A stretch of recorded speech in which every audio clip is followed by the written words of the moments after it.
পরবর্তী অনুষ্ঠান বর্ণাঢ্য শোভাযাত্রা বনমালীপুর ধাম আজকে সেজে উঠেছে গেরুয়া রঙে।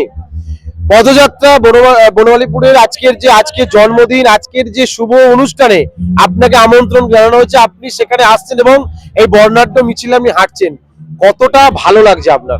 এবারে সর্বপ্রথম আমি ধন্যবাদ জানাই যে ধাম কর্তৃপক্ষ আছে, টোটাল যে ট্রাস্টটা আছে, আমাদের মোসাট গ্রাম পঞ্চায়েত এলাকায় এটা অবস্থিত হয়েছে। আমরা প্রথম থেকেই খুশি এবং প্রত্যেক বছর যে বর্ণাঢ্য অনুষ্ঠান হয় তার সাথে সাথে এই 2026-এ হচ্ছে।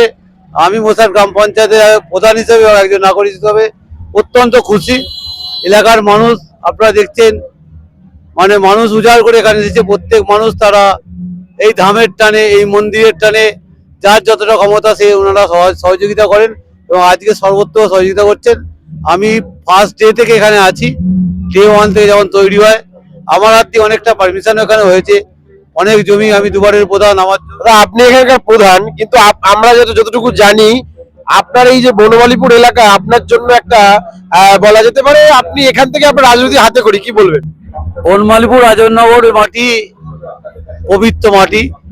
আমার রাজনৈতিক জীবনের যে যখন আমি প্রশাসনে গেছি, সেই প্রশাসন আমায় দেখিয়েছে এই বনমালীপুরের পবিত্র মাটি।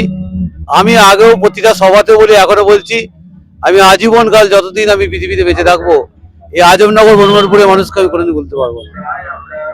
এটা আমার দৃঢ় প্রতিজ্ঞা, কারণ আমি রাজনৈতিক জীবনে প্রতিষ্ঠিত হয়েছি বনমালীপুরের মাটিতে।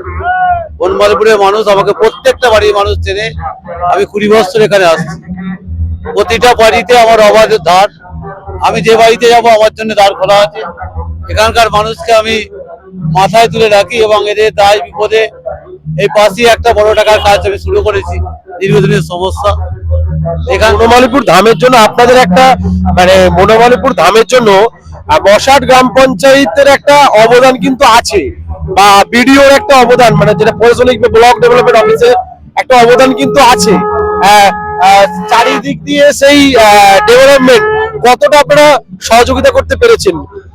তৎকালীন বিডিও সাহেব ছিলেন, আমরা জানি আমাদের বিডিও সাহেব কীর্তি সামন্ত, দীপ বাদুরী, তারপর বিডিও এসা ঘোষ, ডক্টর এসা ঘোষ ছিলেন। আমরা পঞ্চায়েত সমিতির কর্মাধ্যক্ষ ছিলাম।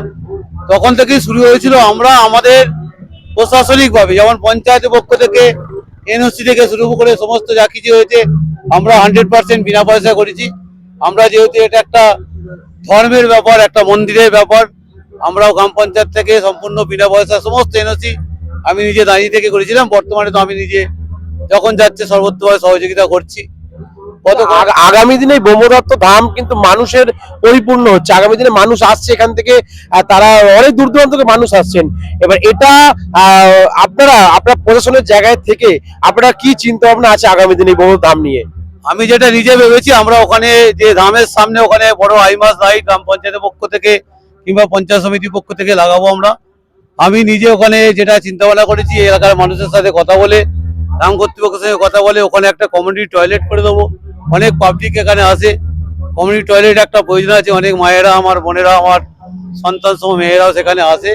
এবং গ্রাম পঞ্চায়েতের থেকে যা সহযোগিতা চাইবে ধাম কর্তৃপক্ষ, গ্রাম পঞ্চায়েতকে যদি 100% সহযোগিতা চায়, গ্রাম পঞ্চায়েত প্রশাসন 200% সহযোগিতার হাত বাড়িয়ে দেবে। ধন্যবাদ, ধন্যবাদ, অসংখ্য ধন্যবাদ। আমরা ছিলাম গ্রাম পঞ্চায়েত প্রধান এখানকার, যিনি সনদ বাবুর সাথে কথা বললাম। উনি এই যে ধাম, যারা দূর দূরান্ত থেকে যারা আসেন, যারা এই ধামের যারা টয়লেটের ব্যবস্থা থেকে শুরু করে, লাইট থেকে শুরু করে, জলের ব্যবস্থা, একাধিক কর্মসূচির কথা কিন্তু তিনি শোনালেন এবং করে দেওয়ার আশ্বাসও দিলেন। দেখুন বিপি নিউজ বাংলা।